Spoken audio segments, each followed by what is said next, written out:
우리 오늘 본문의 말씀을 가지고 우리 베드로전서 우리 마지막 이야기로 성도들에게 주신 명령이라는 주제를 가지고 함께 은혜를 나눠보고자 합니다. 최근에 그 코로나로 인해서 여러분들 핸드폰에 막 경고 문자나 뭐 재난 문자나 뭐 여러 가지 뭐 공공안전 경보라든지 문자들이 계속 오잖아요, 그렇죠? 이 코로나 어떤 환자들의 어떤 동선이라든지 또 사회적 거리두기를 위한 어떤 경고의 메시지가 계속해서 나오고 있습니다. 또한 어떤 화재나 또 재난, 또 지진 등과 같이 어떤 비상시 국민 행동 요령에 대해서도 우리에게 이런 메시지나 여러 가지 책자를 통해서 우리에게 알려주고 있어요.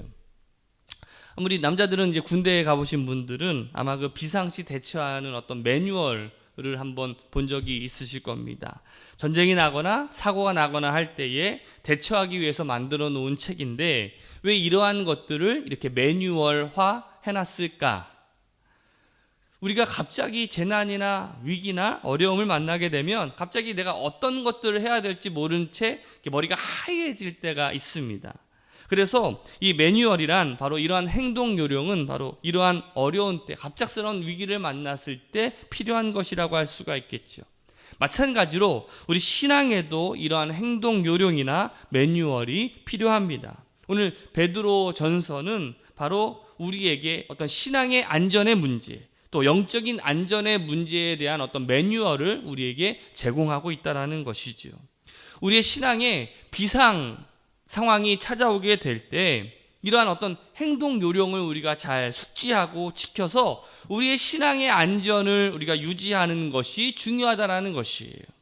오늘 베드로전서의 주된 메시지가 뭐냐면 고난을 당하는 우리 성도들에게 이 고난이 저주가 아니라 우리 베드로가 예수 믿는 모든 사람들에게도 이 고난이 있다라는 것을 말하고 있어요. 그러니까 우리 모든 사람들에게 고난이 없는 삶은 없고 오히려 고난이 와도 우리가 믿음으로 극복해낼 수 있다는 어떤 격려의 메시지를 우리에게 하고 있다는 것이죠. 오늘 우리 새로운학교 성도들이 이 고난의 신비를 깨닫고 고난 속에서 더욱더 하나님을 만나는 귀한 은혜의 시간이 되시기를 주님의 이름으로 축원합니다. 성도들에게 주신 명령의 그 첫 번째는 뭐냐면 겸손히 섬기라라는 것이에요. 뭐 하라고요? 겸손히 섬기래요. 자, 5장 5절 말씀 같이 한번 읽어봅시다. 시작. 젊은 자들아 이와 같이 장로들에게 순종하고 다 서로 겸손으로 허리를 동이라. 하나님은 교만한 자를 대적하시되 겸손한 자들에게는 은혜를 주시느니라. 아멘. 오늘 본문의 말씀을 잘 살펴보면 두 부류의 사람이 나옵니다. 어떤 사람입니까? 하나는 젊은 사람들이, 젊은 자. 반대로 어떤 사람이 나오는 거예요? 늙은 자라는 표현이 아니라 여기는 장로라고 하는 표현이죠.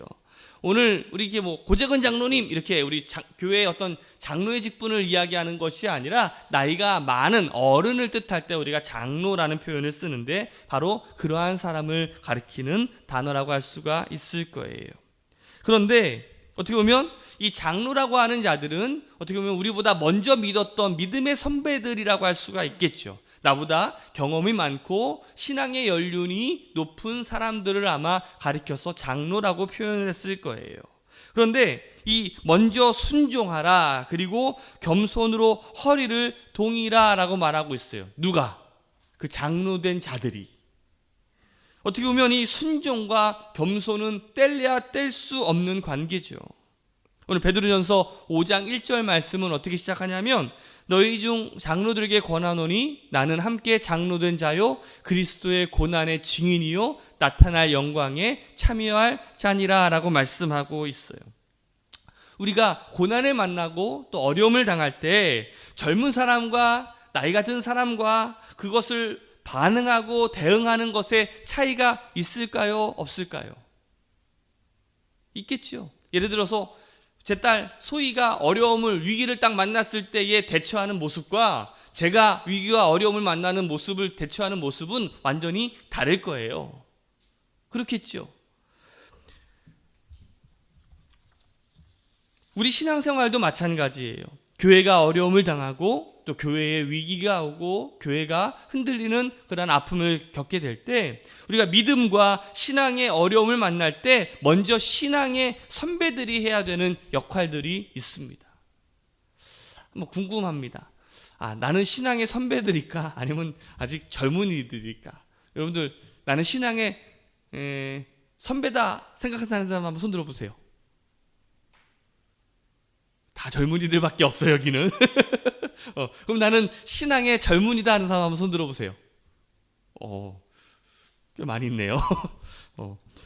오늘 우리가 믿음의 어떤 선배를 이야기할 때 흔히 우리가 나이를 표현할 때가 많이 있지만 우리 신앙의 연륜에는 그런 나이의 문제가 있는 것이 아니라 믿음의 깊이의 문제가 있다라고 생각이 들어요.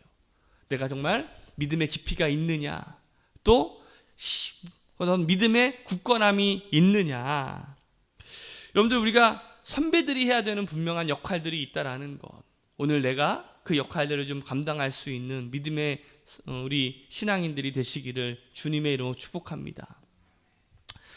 스포츠 경기에서도 보면 팀이 막 연패를 당할 때가 많이 있어요.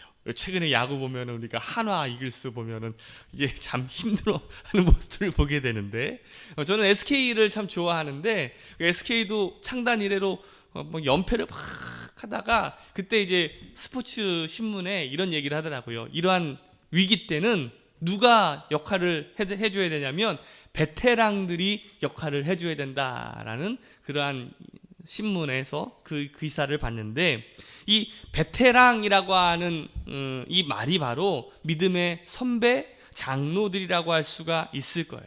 먼저 이 베테랑들이 먼저 솔선수범하고 더 화이팅을 하고, 또 그 신빙 때 했던 막 주전자도 들고, 또 팀 분위기를 좋게 하기 위해서 팀의 활력을 불어넣기 위해서 낮은 자세로, 허물없는 자세로 다가가는 것이 바로 그 역할을 감당할 수 있다는 것. 오늘 베드로도 믿음의 선배들이 주님의 몸된 교회를 위해서 어떻게 하래요? 더 순종하고 더 섬기고 그 역할을 감당하라라고 말씀하고 있어요.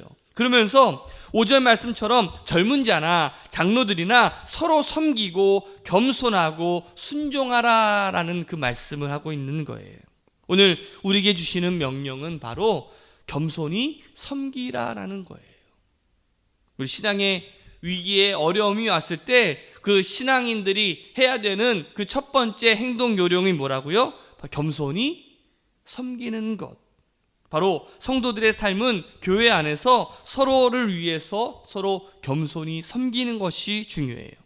에베소서 4장 2절 말씀에 보면 이런 말씀이 있습니다. 모든 겸손과 온유로 하고 오래 참음으로 사랑 가운데서 서로 용납하라라고 말씀하고 있어요.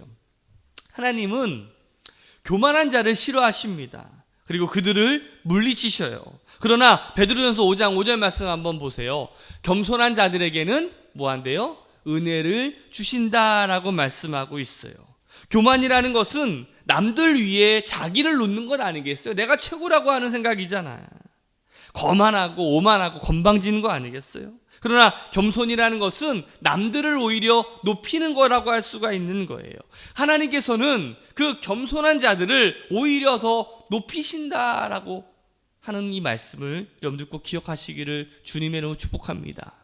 사도행전 10장에 보면 고넬료라고 하는 인물이 나와요. 사도행전에 보면 이 백부장 고넬료라고 하는 사람이 나오는데, 이 사람이 어떤 사람이냐면 이방인 중에서 성령 세례를 받고 하나님께 쓰임을 받아서 그 사람을 필두로 해가지고 서방 세계에 복음이 전파되게 하는 어떤 거점이 됐던 사람이에요. 그러니까 굉장히 중요한 역할을 했던 사람이죠.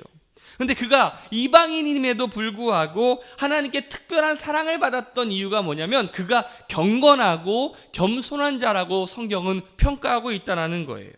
여러분들, 그 백부장이라는 것은, 그런 이 고넬료는요, 그 로마 군인이었어요. 백부장이라는 것은 100명의 군대를 거느리고 있는 장교라는 뜻이에요. 그러면 소위 100명을 거느리고 있는 거라고 한다면 우리로 치면은 한 대대장 정도 되는 사람이라고 할 수가 있겠죠.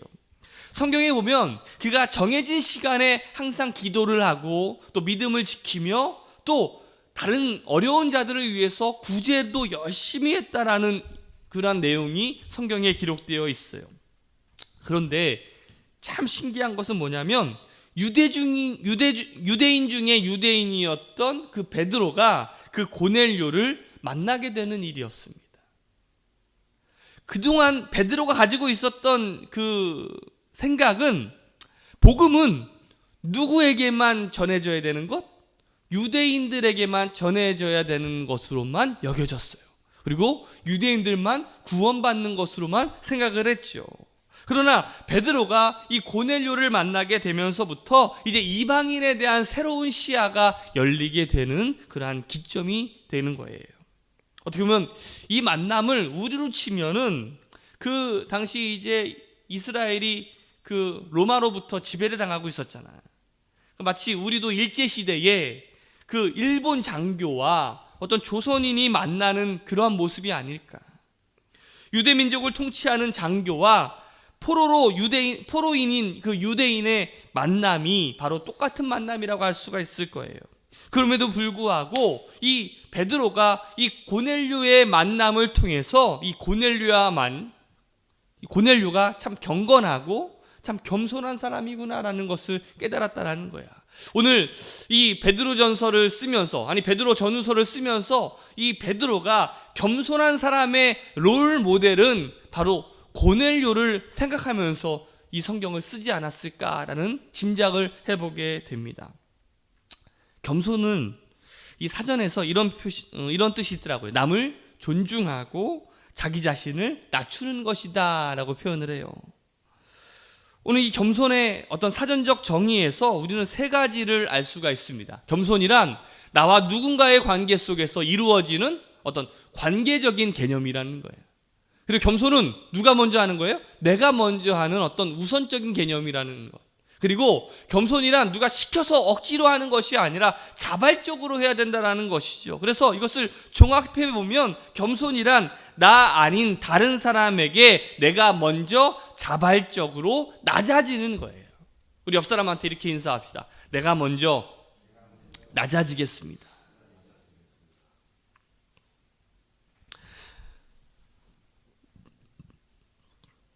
미국 세인트 캐서린 대학의 그 조미나 교수가 그 겸손을 현대적인 말로 어떻게 표현을 해볼까 하다가 이 공감이라는 단어를 우리에게 가져다 주었어요.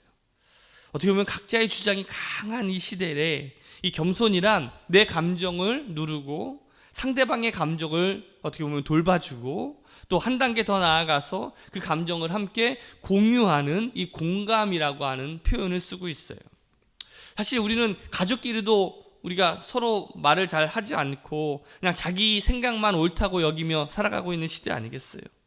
그런데 오늘 베드로전서 5장 5절 말씀에 보니까 서로 겸손으로 허리를 동이라라고 말씀하고 있는데 이 겸손이란 바로 이 조미나 교수의 말처럼 서로의 이야기를 들어주고 공감해 주는 것이 아닌가. 믿음도 복음을 들음에서 나는 것처럼 겸손도 들음에서부터 먼저 시작이 된다는 것. 한번 따라합시다. 내가 먼저 듣겠습니다.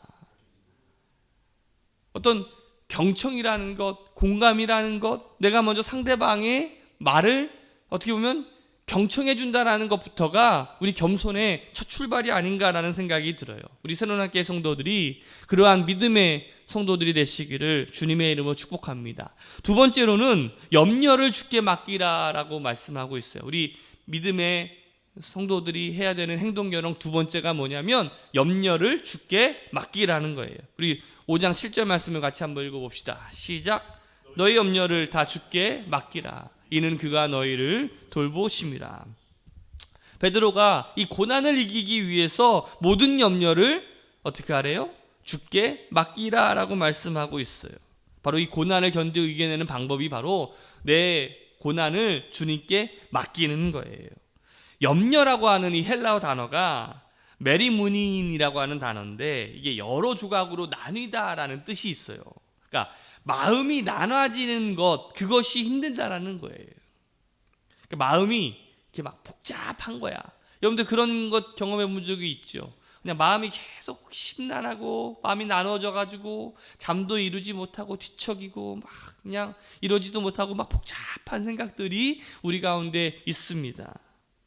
어떻게 보면 신앙의 영역에서도 이 염려가 찾아오는 것은 우리가 어떻게 보면 어떤 믿음의 마음이 나눠졌기 때문이라고 할 수가 있을 거예요. 다시 말하면 믿음이 나눠졌다는 것은 내 시각이 하나를 바라보지 못한다는 거예요. 다시 말하면 내가 하나님을 바라보는 그 시야가 흔들리기 때문에 내 믿음이 흔들리는 거고 내 마음이 나뉘는 것이라고 할 수가 있을 거예요. 오늘 마태복음 6장에 보면 22절에 이런 말씀이 있어요. 같이 한번 읽어봅시다. 눈은 몸의 등불이니 그러므로 내 눈이 성하면 온 몸이 밝을 것이고 눈이 나쁘면 온 몸이 어두울 것이니 그러므로 내게 있는 빛이 어두우면 그 어두움이 얼마나 하겠느뇨. 이 성하면이라고 하는 이 표현이 영어 성경에는 싱글 포커스라고 되어 있어요. 그러면 나쁘면이라고 하는 이 표현이 영어 성경에는 더블 포커스라고 되어 있어요. 여러분들 혹시 난시 있으신 분 있으십니까? 제가 난시가 좀 심해요. 그래서 여기 줄이 이렇게 있으면 이게 빨래를 걸 때 이 위치의 거리감이 이렇게 없어요. 그래가지고 이렇게 헛걸 때가 굉장히 많이 있어. 왜요? 난시라는 게 뭐예요? 초점을 잡지 못하고 그 시야가 흔들린다라는 거예요. 마찬가지로 우리의 눈이 성한다라는 건 뭐예요? 내가 하나의 초점을 바라보고 있다라는 거예요. 그게 싱글 포커스야. 그런데 우리의 시야가 자꾸 더블 포커스로 여기저기 보고 있는 순간에 우리의 마음이 흔들리게 된다라는 것이죠. 그게 바로 나쁘다라고 표현을 하고 있는 거예요. 오늘 본문에 염려를 주께 맡기라라고 하는 뜻은 걱정을 뒤로 밀어두고 예수님께 먼저 우리의 어떤 초점을 예수님께 맞추고 예수님께 먼저 집중하겠다라는 뜻이에요. 빌립보서 4장 6절과 7절 말씀에 보면 우리 한번 읽어볼까요? 아무것도 염려하지 말고 다만 모든 일에 기도와 간구로 너희 구할 것을 감사함으로 하나님께 아뢰라. 그리하면 너의 마음과 생각을 지키시리라. 우리의 흔들리고 나뉘었던 마음이 우리가 하나님께 기도하며 하나님께 집중하게 될 때에 하나님께서 우리의 마음과 생각을 지켜주시겠다라고 말씀하고 있는 거예요. 오늘 베드로전서 5장 7절 말씀을 보세요. 너의 염려를 다 주께 맡기라. 누가? 그가 누구예요? 하나님께서 우리를 돌봐 주신다라는 거예요. 돌보다라고 하는 이 헬라어 단어가 권고하다, 모모에 대해서 관심을 갖다라는 뜻이에요. 어떤 특별한 관심이야. 자, 하나님께서 너희에게 특별한 관심을 부어주신다는 거죠.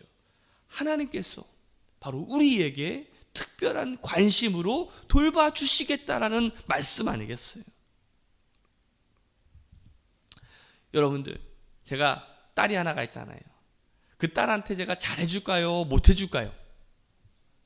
잘해주겠죠. 그냥 엄청 내가 해주고 싶은 거 다 해주고 싶은 마음이 있지요. 그런데 우리 딸은요, 그런 줄 몰라. 그래서 맨날 요즘에 제가 우리 딸한테 별명을 하나 줬어요. 아이고, 얘기하면 안 되는데, 큰일 나는데. 여러분들만 알고 있어요. 찡찡이. 뭐만 하면 찡찡찡찡거려. 어디 가자 그러면 아빠 화장실 가고 싶으면 어떡하지? 멀미 나면 어떡하지? 뭐뭐 하면 어떡하지? 가만히 보면 다 어떡하지? 아직 일어난 거예요? 일어나지 않은 거예요? 일어나지 않은 거야. 그런데 이미 벌써 그러면 어떡하지라는 그런 만약에라고 하는 이 염려에 그냥 빠져가지고 아무것도 하지 못할 때가 많이 있어. 혹시 여러분들은 어떠십니까? 이러면 어떡하지? 저러면 어떡하지? 만약에 이러면 어떡하지? 이러한 염려 때문에 여러분들의 인생을 주저하고 있지는 않으십니까? 오늘 아직 우리에게 일어나지 않은 미래에 대한 일들을 우리가 걱정하고 있다면 오늘 우리 새로운학교 성도들을 한 사람 한 사람 꼭 기억하셨으면 좋겠어요. 하나님께서 우리를 향한 관심이 있으시고 우리를 돌보아 주신다라는 거예요. 7월 20일 날 우리 강민이가 군대를 갑니다. 왜 하필이면 그 더울 때 가는지. 아마 잘하면 유격도 3번을 하지 않을까라는 생각이 있는데, 가지도 않았는데 이미 걱정할 필요는 없는데, 제가 좋은 게 하나가 있어요. 남들은 더울 때 군대 가서 걱정하지만 어떨 때는 더워서 훈련을 안 할 때도 있다라는 사실. 그렇죠. 아직 일어나지도 않은 일에 대해서 우리가 염려하고 걱정하지는 맙시다. 오늘 우리의 인생을 하나님께 맡길 때 그 하나님께서 우리를 돌봐주신다라는 이 약속의 말씀을 기억하고 나아갈 때 오늘 우리의 믿음의 삶이 더욱더 풍성해짐을 우리가 경험하게 될 줄로 믿습니다. 마지막 3번째로 우리의 행동 요령은 믿음을 단디하라라는 거예요. 아마 우리 의정 형제 부산에 가면 단디하라는 말을 많이 들을 텐데, 믿음을 단디해야 됩니다. 굳건하게 하라라는 것이지요. 우리 베드로전서 5장 9절 말씀을 같이 한번 읽어봅시다. 시작. 너희는 믿음을 굳건하게 하여 그를 대적하라. 이는 세상에 있는 너희 형제들도 동일한 고난을 당하는 줄을 알미라. 이 굳건하게 하다, 어떻게 보면 흔들림 없는 반석 같은 믿음을 표현하고 있어요. 이 대적하라라고 하는 이 헬라어 단어가 어떤 뜻을 가지고 있냐면 죽기까지 싸워라 라는 표현이에요. 죽기까지 싸워라. 오늘 구원받은 성도들, 우리가 어떻게 보면 이미 우리는 전쟁을 하면서 살아가고 있는 사람들입니다. 우리는 어떤 전쟁을 하고 살아가죠? 영적인 전쟁을 우리는 지금 하면서 살아가고 있어요. 우리는 눈에 보이지는 않지만 우리는 끊임없이 이 마귀의 어떤 괴계와 또 마귀와의 이런 영적인 싸움들을 우리는 끊임없이 하면서 살아가고 있습니다. 그런데 이 영적 전쟁에서 우리가 이겨야 돼요, 져야 돼요? 이겨야 되죠. 전쟁은 반드시 이겨야 됩니다. 사도행전 14장 22절 말씀을 보면 같이 한번 읽어볼까요? 제자들의 마음을 굳게 하여 이 믿음에 머물러 있으라. 권하고 또 우리가 하나님 나라에 들어가면 많은 환난을 겪어야 할 것이라. 제자들, 다시 말하면 하나님의 백성들이 마음을 굳건히 하고 또 믿음을 지켜야 하는 이유가 무엇이에요? 바로 많은 환난이 있기 때문에 그래요. 다시 말하면 많은 환난이 있다는 것은 그 마귀의 공격이, 마귀의 계계가 분명히 있다는 것이죠. 오늘 베드로전서 5장 오늘 본문의 말씀 8절 말씀을 보세요. 근신하라, 깨어라, 너희 대적 마귀가 우는 사자같이 두루 다니며 삼킬 자를 찾고 있다라고 말씀하고 있어요. 여기서 근신하라라는 말은 술 취하지 말고 정신 바짝 차리라는 뜻이고, 또 깨어라라고 하는 것은 영적으로 잠들지 않은 상태. 다시 말하면 군인이 보초를 쓸 때 막 졸고 막 이게 군인의 모습입니까? 아니죠. 딱 정신 차리고 경계 근무를 잘 쓰는 그러한 군인의 모습처럼 그렇게 근신하고 깨어 있으라라고 하는 우리들에게 주시는 경고의 말씀이에요. 모세가 출애굽기 14장에 보면 이스라엘 백성들을 이제 애굽에서 종살이 하던 이스라엘 백성들을 이끌고 하나님이 약속하신 땅으로 갈 때 그 앞에 홍해를 만나게 됩니다. 그리고 뒤에는 애굽의 군대들이 쫓아오게 되지요. 어떻게 보면 사면 초가의 위기 가운데 놓여 있는 그 상황 속에서 오히려 이스라엘 백성들이 모세를 향해서 원망을 합니다. 뭐라고 원망을 하냐면 한번 말씀을 볼까요? 출애굽기 14장 11절 말씀이에요. 그들이 또 모세에게 이르되 애굽에 매장지가 없어서 당신이 우리를 이끌어내어 이 광야에서 죽게 하느냐? 어찌하여 당신이 우리를 애굽에서 이끌어내어 우리에게 이같이 하느냐? 이 원망하는 이 백성들의 모습이 있어요. 그런 원망하는 그 모습들을, 그 소리를 듣는 이 모세의 마음이 어땠을까? 모세도 우리와 똑같은 사람이잖아요. 그런데 출애굽기 14장 13절 말씀 보면 모세가 이렇게 이야기합니다. 같이 한번 읽어볼까요? 모세가 백성에게 이르되 너희는 두려워하지 말고 가만히 서서 여호와께서 오늘 너희를 위하여 행하시는 구원을 보라. 너희가 오늘 본 애굽 사람을 영원히 다시 보지 아니하리라. 제가 오늘 이 말씀을 묵상하면서 그런 생각을 해봐요. 믿음으로 끝까지 하나님을 확신하는 자는 결국 하나님의 기적을 맛보는 것이고, 결국 그 믿음을 지키지 못하고 그 조그만한 고난에 어려움을 당하고 그 믿음에서 처지는 사람들은 결국 하나님의 역사를 체험하지 못하는 거예요.